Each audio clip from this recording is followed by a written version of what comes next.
खबर शामिल करते हैं डिस्ट्रिक्ट वहड़ी से मोहम्मद मुअज्जम जोया की रिपोर्ट के मुताबिक हुकूमत पंजाब के अहकामात और डिप्टी कमिश्नर वहड़ी की हिदायत पर बगैर एनओसी के चलने वाले पेट्रोल पंप्स को सील करने का सिलसिला जारी है।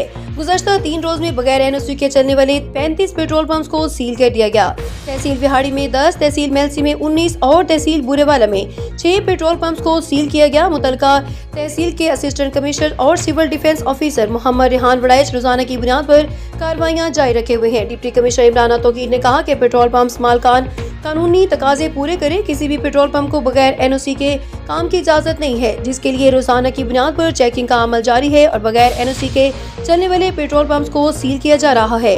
डिप्टी कमिश्नर ने मजीद कहा कि वज़ीर आला पंजाब मरियम नवाज की हिदायत पर e business Punjab e base portal का आगाज कर दिया गया है, जिसमें पेट्रोल पंप मालकान एनओसी के हसूल के लिए ऑनलाइन अप्लाई कर सकते हैं। हुकूमत पंजाब कारोबारी तबके के लिए आसानियां पैदा कर रही है।